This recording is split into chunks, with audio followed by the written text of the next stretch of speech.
Ladies and gentlemen, my name is Graham Dreamboat Morrison, joined by Justin Cyberwaste the Loots for another week of Ascent. Well, it's actually the same week as last time Cyber, as a game was postponed. They moved it to tonight, and this should be a hell of a game for the top division of Ascent, which is Apollo Rising versus Velocious Esports. Indeed, my co-caster, Mr. Morrison, has been touting about Apollo Rising for a while now, and given a lot of the games that we have seen, they have put themselves more than willing to put on a damn good show for the masses. And we do have 6 opponents in the members of Velocious, and that is a fun word to say to kick things off, but hopefully their firepower and their playing time can exceed that namesake. Yeah, and I mean, some of these players are spectacular on both teams. We've seen some very nice performances from those involved so far. I believe we did Velocious in week 1. Correct me if I'm wrong. Is it week 1? I think it would have been opening week. Opening week, yeah. So yeah. They put on a good show. Apollo Rising, they kind of underperformed when we saw them, but they had some flashes, and I'm curious to see if they'll be able to step it up and give us a good game, or whether Velocious will just roll right on through. And we've got, I think everybody's here now, so we should be there momentarily. Of course, we do play many maps, starting off on Helios, which is going to be our first one. That's our control map, Cyberwaste. Tell the fans what the rest of them are. Oh, yes, indeed. We go around the world in at least the Overwatch space. As Mr. Morrison did mention, we start off on Helios, and then whichever team loses the particular map get the choice from the following. For the second map, we have Route 66 and Junkertown, which is the escort discipline, and then the next map would be Assault, and then you have the choice of Hanamura and Volskaya Industries. Map 4 will be between Hollywood and Blizzard World, and if we do end up going the distance, all 5 maps we will conclude on Oasis. And as a little footnote to the rest of that, if any of the maps end up in a tie, like any of the hybrid maps or the Assault maps end up in a draw, we have a best of 3 on Lijiang Tower to determine who wins the map. Yeah, and despite it being a 3-0 in our game earlier this week, we actually saw that come out. We did see the tiebreaker come to fruition, and it led to a 3-0 in the series, but gave us an extra map to cast, so we always love to see that happen. Always good fun. More Overwatch for the eyeballs. It's never enough. Like that was for us doing Ascent earlier this week. There was AOL going around, and there was also the big event of the Overwatch World Cup going on in the United States. Congrats to South Korea for going back to back to back. Hopefully we can topple the Empire next year. Fingers crossed. So the new plan is it's no longer going to be a proper World Cup. It's going to be this thing where we fake having a World Cup for the first 4 rounds, have it be seemingly legit, have it get to the finals, and do a bait and switch where instead of having South Korea be the team, we have like an all regions, all Overwatch team versus the South Korea team. Just it's South Korea, the most heartbreaking way. South Korea money. South Korea versus the world. Well, that's what OWL is anyway in the grand scheme of things. But enough talking about the end game of Overwatch professionally. We have the first map of Ascent for this evening. We will be going to the Pit of Death for our opening map on Ilios. I'm looking over there. We've got interesting comps being run on both sides. We see Pulsar over on the Somber. Tech9 going to be starting out on the Pharah. Very classic pick from him. And then on the other side, we've got the Reaper on Espoir as the only DPS. We've got triple support, one being a Brigitte, Diva, Winston, Lucio, and Zenyatta. So the Reaper pick's interesting to me, and really I think they'll have to have a change up because they don't have much to counter Tech9 on that Pharah Mercy combo. So Definitely. curious to see how quickly Velocious adapt. Yeah, definitely not. And Esper may have presumed something else, because looking at the Reaper pick, I was thinking to myself, no, there is nowhere near enough reach to be able to come close to dealing with Tech9 as the Pharah, and Esper has gone with the McCree, who now has a companion hero coming, and I cannot wait. But that is in the future, and the now is we have a fight to the little shaded area beside the well. Yeah, we also see the Diva swap for Slippy coming right in as well, which means that Farah's gonna have less easy time doing work here, but still can absolutely get the job done. Opening cap almost coming right in there for Apollo Rising. A good boot coming through, but it's gonna be Jador going down as the first pick. Tech9 is being picked out of the sky by the Zenyatta, and it looks like Velocious have wrench control of the point thus far. Philem still in there with Razorfish, and now they're gonna be cleaned up. Motion's just delay, and finally we do have that cap come in. All it was motion bleeding the clock with Lucio, just skating up around the fences and not really wanting to lay any damage down, because all the comrades of Apollo Rising, well, didn't rise at all. They all sort of got knocked down, and the opposition of Velocious Esports ended up wrangling control, and there's already the Deadeye at the ready on the McCree of Esper. There's the hook coming in, not going to connect on anything, but Dawn has picked off Pulsar with a nice shot there. Deadeye not able to connect as Lewinson has popped Primal Rage right into the back lines. That's been trying to knock him around, knock anyone down the pit. Not going to happen. And oh, there's a perfect drop into the pit, but Slippy is going to be able to fly out because a good old-fashioned Diva flight. A lot of ultis being used right now. No kill's not quite coming down. Oh, that bomb is going to be perfect, picking off Tech9 on the Brigitte now. And the remaining kills still going the way of Velocious. Indeed, they've essentially locked this down. That is 2 for 2, and Motion actually got a little bit stretched out. So this is definitely on the back foot for Apollo Rising, and Ghidorah has definitely been extremely wary of the entire Velocious squad, looking right down towards the gate where they come in. And just noticing, yeah, they're laying a ton of fire down. Don't step out until they go away. Well, they do have a couple ultis to be used here. Nano boost Deadeye, but Tillum gets picked up very early. Double Deadeye coming out. Pulsar gets the better of that duel, and will clean up the Zenyatta. It's a nice, quick, easy 2K from the McCree. Will we find anything else? Super Dupe is down a pit, courtesy of Ghidorah. And the kills are going the way of Apollo Rising as they've wrenched away control at this point. As soon as they kill this mini Diva, and it's been nicely staggered out as well. Nice to staggered out, but there is one crucial factor in that. I know that there were only a couple of members on the point for Velocious, but it was just enough for the point to tick over 99%. So Velocious should be happy with that, all things considered. But now the next phase of their map will begin, and it's wrangling control back. And well, Apollo Rising will not make that easy, that's for sure, as the supercharger does go down from Ghidorah, but then that Orisa ends up meeting their demise in the process. Now Apollo Rising are actually being thinned out by Super Duper, Penny, and Dawn, and Razorfish is the only person left standing. I can see there is still one on the point, but they all got battered away. Velocious took control back, and now the members of Apollo Rising are just wanting to go in single file, and I note Velocious will not let them even cross the line, despite that Deadeye from Pulsar cracking the Brigitte right in the mouth. That will be Velocious taking the well, and we go on to the next point of Ilios, which will be the Lighthouse. Yes, the classic Lighthouse, and we're seeing already some changes coming out of Apollo Rising. Not happy with the way that went. They have Tech9 over on the Doomfist. No, he's going back to Pharah. So no Mercy on the field right now. It'll be just a solo Pharah going up against a Zarya, Reinhardt, Super Duper sticking on the McCree. No, he can't even decide.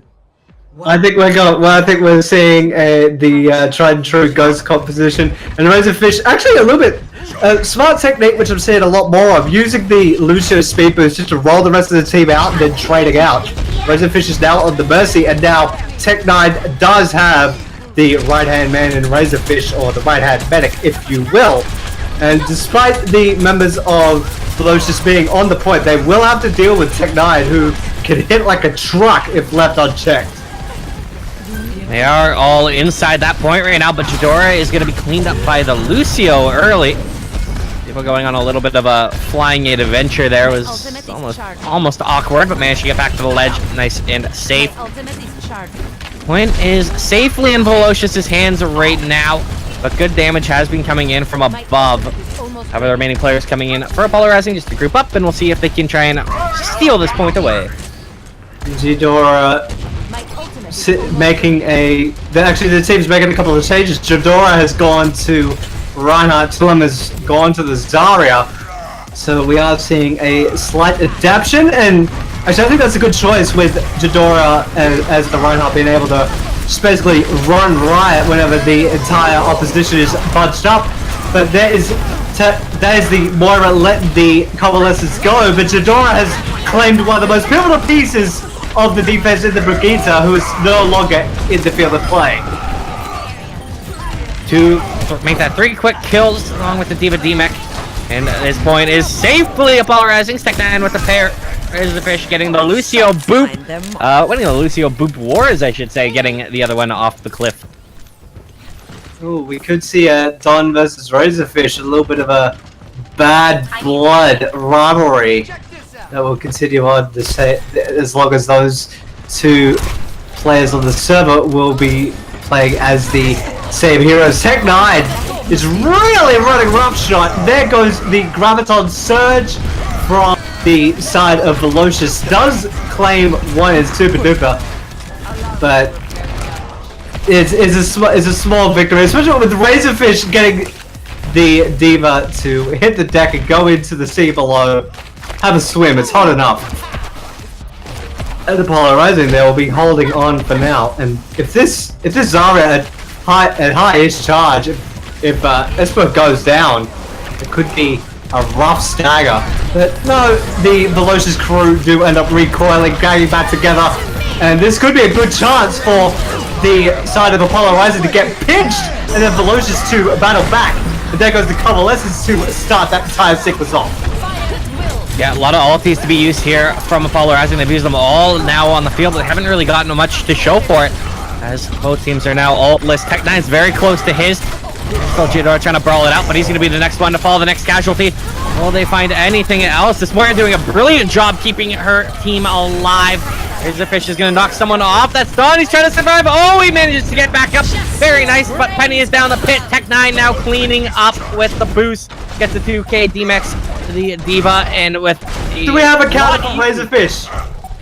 I counted 4 boops so far in this map, maybe more.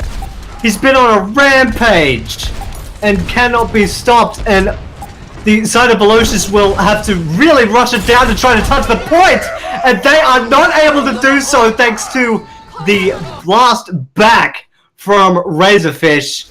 And now we are going to fire. We are going to Ruins to decide it all. And good lord, Razorfish being the Lucio, making the most of the layout of the lighthouse and the big long drop to the sea below. Well, that is definitely the showing you'd want to see from Apollo Rising. After the first segment, they managed to step it back up, win a couple key fights, and win some of the team engagements that weren't going their way. So now we come out to the Ruins, our last part of the first map of this best of 5 series, and we'll see who can wrench control. Pulsar versus Super Duper on the Widow duel is what we got to open things up here. That will be quite interesting. Pulsar having a little bit of trouble getting into position, but does end up getting the grapple away.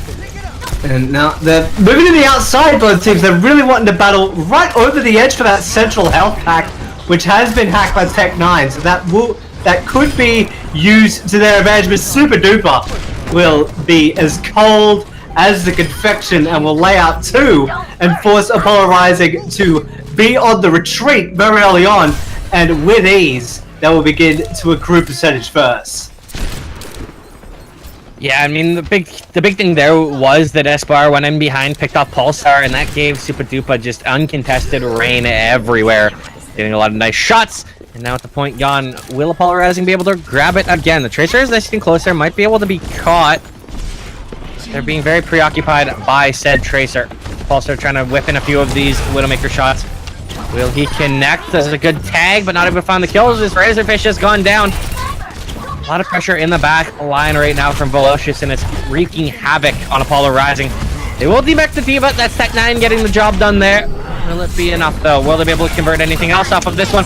Nano Boost coming in on the Winston, getting right up in their face. Motion going down. Razorfish 2 until him demech. Velocious are in complete control.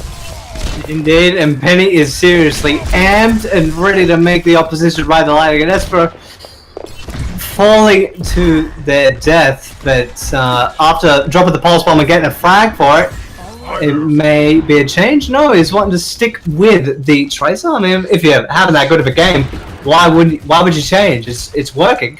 But there's another thing that I do want to give love to, and that is Tabagoyaki, and that is the Ana getting a lot of debuffs onto the opposition, as well as keeping the teammates up in the fight. And Penny has dropped Tillum as the mecha pilot.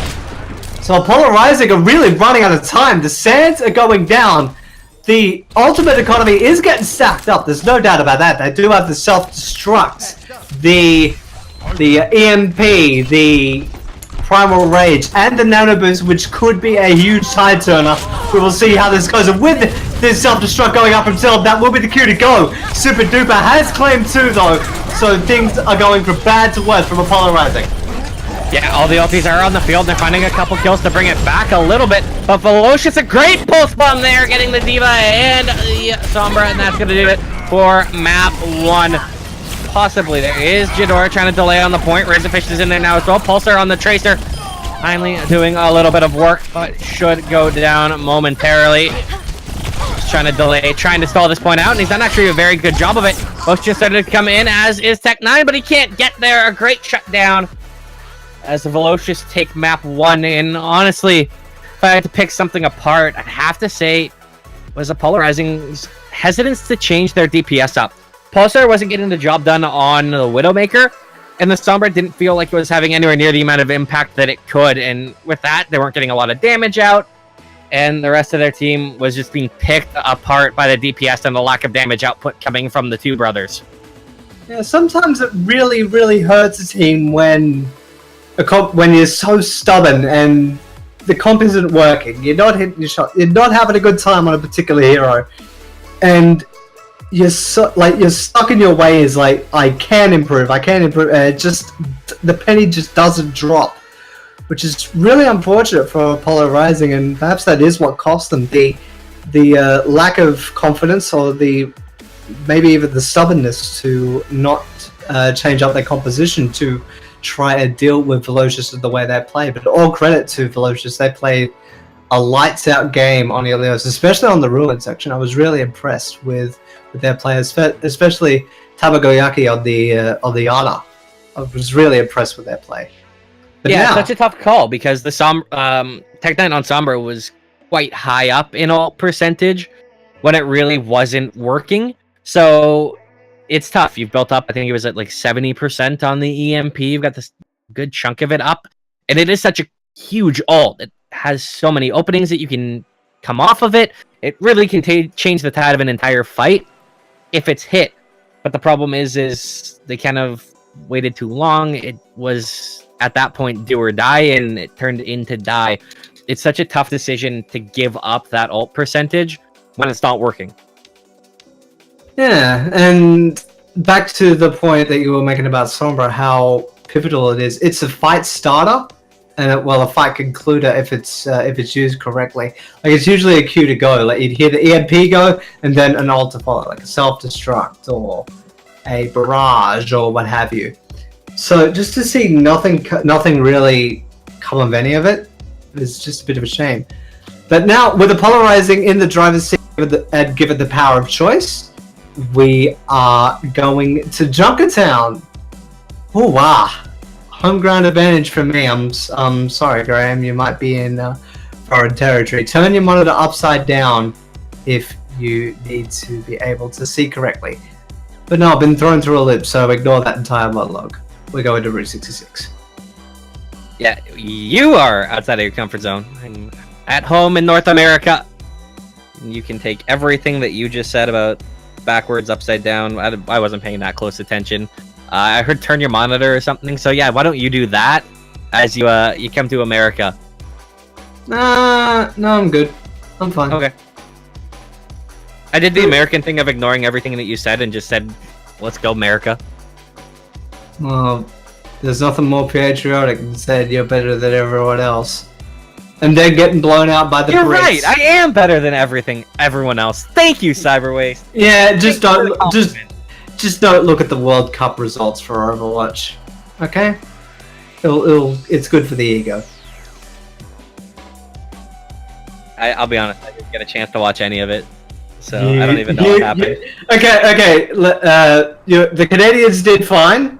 They did okay, but they lost to the Brits. Actually, no. Never mind. The US lost to the Brits, so we could both laugh at them. Oh, okay. Yeah. I mean, they really shouldn't have just ceded to become their own country. They could have just stayed a colony of the UK. But then it wouldn't be interesting. Come on. Who doesn't love like Revolutionary War? Or in our case, who doesn't love a digital war? That's exactly what we are going to see. Digitalized warfare with fantasy weapons. Cyber War. Woo! Or robot wars, but that might be dating almost everybody in the chat. That's making me feel super old. Anyway, Apollo Rising super old. Well, yeah, that's a given. Apollo Rising really want to hug the Big Earl's rooftop. The entire team. Just at a quick glance, their entire team is there or in the vicinity, and waiting for the defense to come to them. And they're well within the right frame of mind to do so. Looking at the composition from Velocious. Well, it has moved right up to Big Earls. There's going to be the hack coming in. I'm not sure he's able to actually land it, though, but there's a fantastic anti. We'll say Motion has done a tremendous job of hitting some of those. Again, capitalization not quite there, but again, a good job pulling everyone back. They might be able to convert this. Winston, no. Jadora just gives his life away. We'll pick the Zenyatta, though. Deadeye coming out at some point. And it's not even going to be used. Okay. Bit of a bait and switch, because I was on Esper's point of view, and as soon as he hit the Deadeye, Genji had used his Reflect and then a dash away to go hide behind the pillar. So obviously if you Deadeye into a reflected Genji, you are dead as a doornail. So really try to keep the Genji at bay. And dare I say it, that actually worked wonders, because after that initial fight, Apollo Rising just decided to pull the brakes and just abandon the first point, and that is what will happen. And that is the second phase now for Velocious. Well, they are moving this cart continually down the road, around the buildings. As we see a little bit of pressure, they're trying to not let Apollo Rising set up the defense that they want. I know he's got the Dragon Blade. We will see the Nano Blade come in at some point. Here comes the engagement through. There is the Nano Blade. Well, when he pulls out the blade, but he hasn't yet. There it is, getting right up in their faces. Number coming out though, Tech9, he's not able to find anything, but it's his teammates doing a lot of work. This Tillum and Jadora found a couple quick kills. Tech9 did fall in the end. This cart still moves forward. That's a little bit of confusion in amongst the Apollo Rising ranks, and a couple are in the garage, and there's Jadora with the Primal Rage. The Diva is so close to dropping and does use the self-destruct to try and remech. Esper did drop Razorfish in the meantime, but the small amount of progress that the card is making could have been undone by Polarizing, but it looks like the side of Velocious are battling back slowly yet surely and winning this war of attrition. This card will keep moving forward. It might actually get to the third checkpoint without another contest. Never mind, they are positioned to do so, but it's going to be a little bit scrappy given the ult economy. Well, the D.Va has already been debacked. Is getting the point of contact from J-Dora as he picks off Slip G. There is going to be the D.Va bomb coming forth, and that's still him getting 2. Well, he gets a kill with the mini D.Va and gets the explosion, which is what you want to see as this scrappy fight looks to have gone their way. Espoir is going to be staggered a little bit. Polarizing managed to stone them out. Indeed, and now's the chance that they really would have wanted. They could really get their heels dug in and put the wall up. And looking at their ult economy too, they are well and truly set. You have the EMP, you have the Nano Boost, the Soul Barrier, and you almost have the Dragon Blade ready to do a Sim Shaw impression and cut through whatever you put in front of it. And also the Deadeye from Espero, but other than that, you do not have much. There is the Q from Espero at least, using the Deadeye, but it was not to any avail. And there goes Take9, showing the shiny blade and putting up a demonstration, but the demonstration is cut short after Zenyatta goes down. Slip has given the Genji their marching orders. And this fight is actually going to Velocious. And it's only a matter of time before the defense is completely depleted. Tillam will try as they might, running through and hanging around on the point and basically buying time at this point. There goes the self-destruct to force a fresh reback, but Slip will prevent that from taking place. And they're bleeding the clock now on the side of the Polarizing with Primal Rage coming out from Jadora and actually swatting Dawn to death. Well, he's still getting right in there as well, causing a lot of problems here. Motion at a fault. There goes Jadora. Finally, the cleanup in this scrappy fight going the way of Velocious. Tillam still doing a good job of delaying. No bomb this time means he will go down. Cap comes through. The payload has reached the checkpoint. 3 minutes is what they have to get through the hardest part of this map. Indeed, and one of the hardest parts of attack in Overwatch, I believe. Well, I think so at least, because it's a long corridor of death. That you see the Murica truck. You see so many high perches where the heroes with range can really break any type of attack that you can muster. Not to say that the side of Velocious are really sold short though. There are quite a lot there. There goes Slip with the self-destruct. Will send Jadora down and out. So this card, it might have only gotten more in front, but that self-destruct bought them a lot of space. But I think Polarizing are not going quietly given the ult that they are now putting in. Razorfish fallen again. There will be Jadora charging to the card on Reinhardt. Just trying to stall this out, but a great job again by Velocious finding these kills. This card still moves forward. Jadora has fallen. Razorfish going to go down as well, and there is the cap all the way through. Velocious had a nice time. Indeed, and that basically made me crow at least, saying it was a hard point to attack if you get stalled out, but it was extremely smooth from when the time that the gate opened to the time that the payload had ended up at the final circle. And now, thanks to the animated short that was brought out at BlizzCon, we know what's inside the payload on this map. Ooh. I haven't had a chance to see that either. What is it? I'm not going to tell you. You're going to have to find out. You're going to have to watch it and find out. Okay. Get some That's fine. That's fine. Get some lore up here, mate. It's fine. See, I was going to watch it, and then I decided to come up with the biggest waste of time and something that I instantly regretted instead.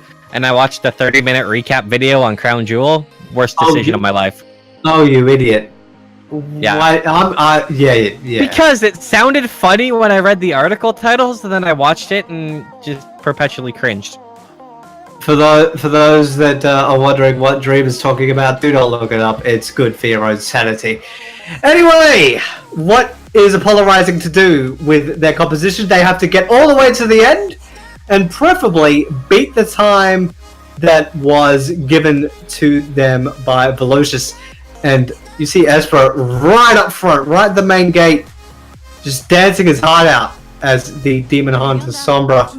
And definitely going to let him know that he's there. And now relaying all this to the rest of the team. Actually, it's really interesting the way that they are set up. They are they're in the undercarriage and really moving super far forward. You rarely see this, but it's gone a little bit haywire in the opening gambit, with Ghidorah proving to be the better Reinhardt in the opening go. Yeah, D-Mac on his Slippy as well is very nice. He's going to be coming in behind there. Should be cleaned up any moment now. So it's causing a bit of a problem for Tillum. Ghidorah has pushed them forward, building up some charge. As Tillum comfortably has a good amount there. Keeping these players backing off. Still good numbers here for the defense. They can make this work. And a great hack, followed by the Graviton, means that pretty much these all should be cleaned up. And in fact, they will. There goes Apollo Rising. Thanks, Mr. Esper. He essentially got, as soon as he got the EMP on the final hit with the SMG, just basically let it go and then stopped the attack dead in its tracks. So that's that's a really good go around for now. And I love this style of Sombra that Osprey is playing. It's really aggressive, in your face, and just being an absolute pest.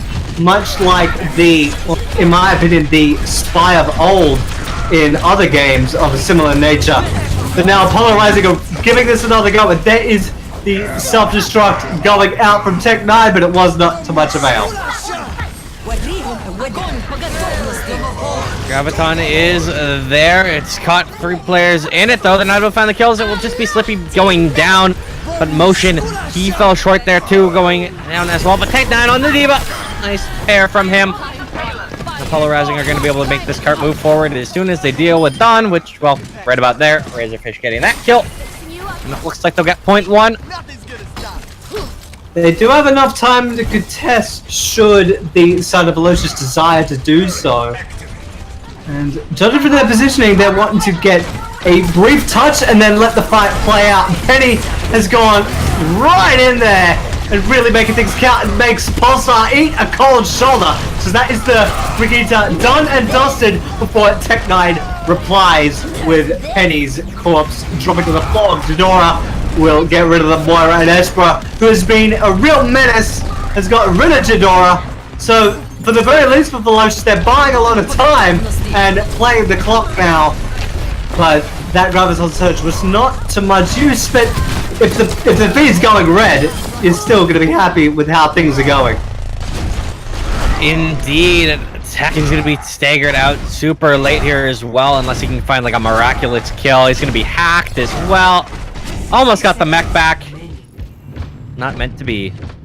60 seconds left on the clock. Time is slipping away for Apollo Rising to go down 2-0 in this series.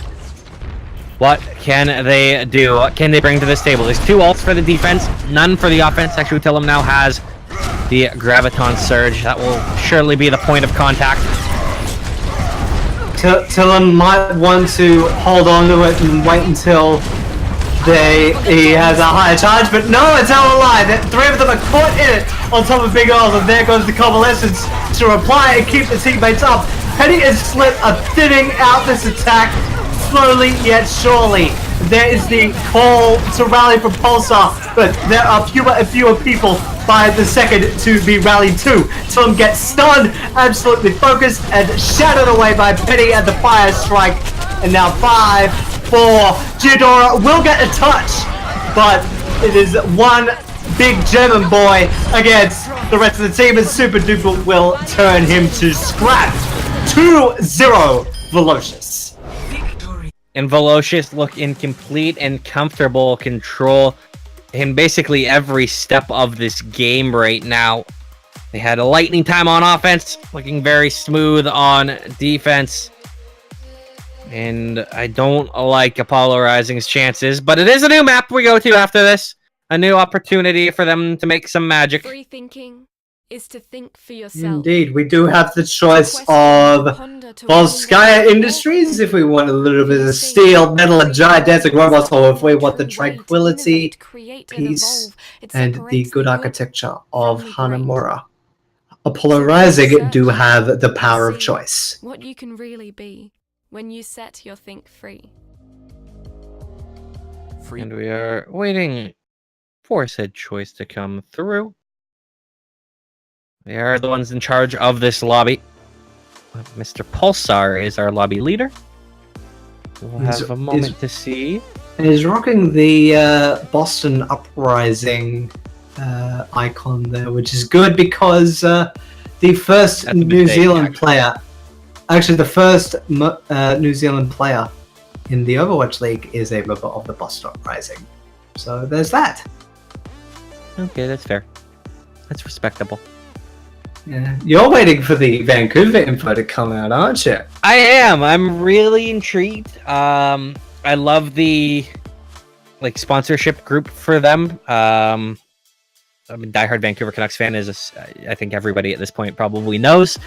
So I'm excited to see. I love the color in the Canucks use, the mix of that blue, white, and green. Which I think would look good in Overwatch. It's a little bit similar to some of the other branding, yes, but I think they can make it work well. But the green will stick out compared to a lot of the others. Like the Dallas Fuel is like blue gray, and a lot of the others are sort of variants of the blue shade. So I think it's going to be fine if they use a similar kit to the AHL team of the Vancouver Canucks. But enough about hockey. Aside from the fact that it would be really nice to have an ice rink right now because it is bloody hot in my room. A national pastime there. Listen, if I wake up, I check the hockey scores and highlights from the night before if I missed them. Then I check the hockey news. I read hockey news throughout the day. Watch some hockey games in the evening. Watch highlights again at night. Read some panels, check on my fantasy team. Basically, all I do is wake up in hockey. But the stops are casting, of course. And you know what they say in hockey? Let's do that hockey. Yeah, that's what's up. But let's not do that hockey because there are no actual six pads or anything of the sort. We'll do that Overwatch instead. Actually, if Lucio had his hockey skin, I could actually make that reference because one of them has a stick on his back. It is a pucking ridiculous skin. I love it. And dodged the senses. I appreciate that. All right. Hey man, you don't grow up as a Canadian without learning some stuff like that. No, I think it's like a rite of passage there. And also to boot, Don Cherry or whatever, he wears a loud as hell suit that nobody else will understand. I respect the hell out of him for that. That's the only thing I respect about him, but I respect the hell out of him for that. Well, I could definitely respect. But enough about Don Cherry Cyberwaste, because we are into this game. It is going to be a Apollo Rising on defense here. They're having the wrap come through the top right corner. It's just trying to find a way to the point. They've done that rather comfortably. Now it is on to who is going to get the first kill. Tech9 on that Junkrat is already very close to the ultimate. In fact, he should get that in a pipe or two. The first series one, and a huge Auntie coming in from motion. He's hit a ton of them all game. That's the first time they've really been capitalized on. And here comes the Riptire. Gonna go some places. It's coming in through the front door, and it will find Penny. That's a massive pick. Can they find any more kills here? That's the follow-up question. Motion will go down to Slippy, who did a great job to get that one. However, these kills are still going Apollo Rising's way. And for the time being, they are going to hold. Thank you, Tech9. You see that in other games too, where the gun of the name is featured, and well, Tech9 and that Riptire, I'd say got the most value because there were a few targets he could have gone for, but went through the biggest, beefiest one. And well, aside from perhaps Super Duper or the Brigitte, that's about as juicy a target as you would have wanted. And he's still running roughshod. Had the trap go underneath the feet of Penny and locked him in place. And there goes the coalescence from Tamagoyaki to try and break this defense on the second attempt. And they're making a good go of it thus far. Yeah, they've managed to find the majority of the picks. Tillum is just trying to delay. Tech9's a spawner, who I don't think is going to go in. Yeah, no, he's wisely out of it. So a lot of time in the bank here for Velocious to try and run through this, as they are, of course, on the good old-fashioned GOATS comp. It's Hanamura. What do you expect? Nah. And Ezra actually has a good ult in the back pocket when this next fight starts. It's oh so close to a Graviton Surge, and that any follow-up will hold a ton of value should he find the place to do so. He's out on the veranda, moving out towards the point, trying to either bait the defense matrix, and it got jumped by Tillum, so that is no Graviton Surge for you, and it could leave this entire attack into disarray if the rest of the team don't pick up the slack. But Velocious are doing a damn good job of that thus far, blowing things up from Kingdom Come to the end of time. The Rocket Hammer and the Flail and the Particle Cannon running right through the defense of Apollo Rising, and it is only a matter of time before either Velocious are battered back or they finish this map with a very respectable time. Well, again, the delays have been pretty good. All the kills going, and that will be it. Velocious just run through Apollo Rising, running, of course, GOATS. And I kind of hate them for that. Just because it's... You gotta do whatever it takes to get the W, and sometimes... We've casted Hanamura every single week of this event. We're in week 4 of Ascent. We've casted, I think, 5 or 6 times. We always end up on this map. It works. It's always GOATS. That's because it works. There's a reason we see it a lot. And there was proof of it right there. It's for a viewing experience. That doesn't mean that I want it to happen. Well, you're not the one playing. You're just the one yelling at it. Yeah, and that's what I'm here for. I'm here to yell. That's entirely fair, but...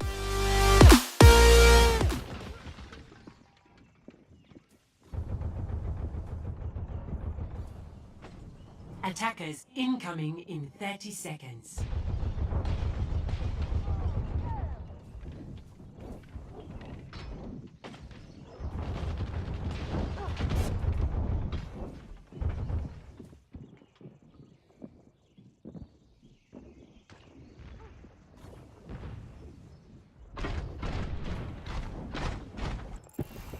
Five, 4, 3, 2, 1.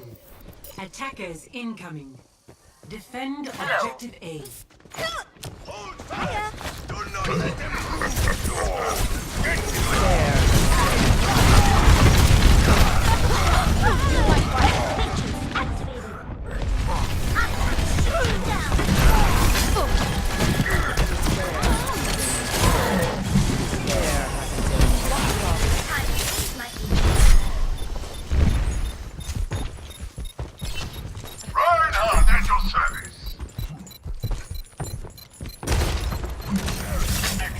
Objective lost. Is on the Bastion now, so perhaps Tech9 can drop the defense, can be bled of the defense matrix, and then Espera will be able to saw the attack in half.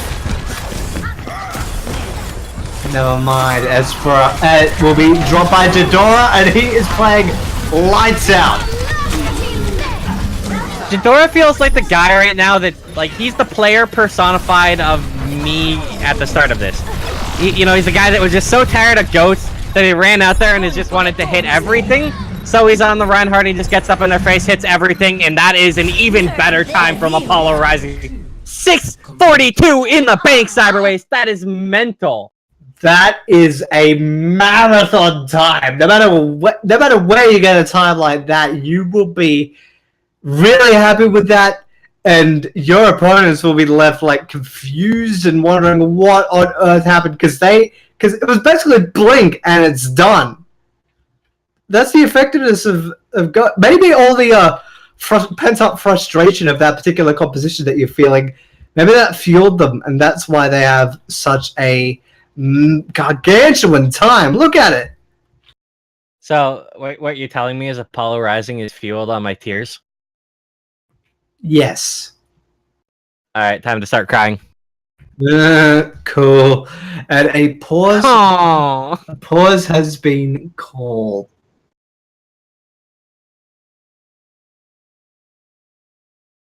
And there are technical gremlins in the machine, and we are going to deal with them. We'll deal with them momentarily. We will return very shortly.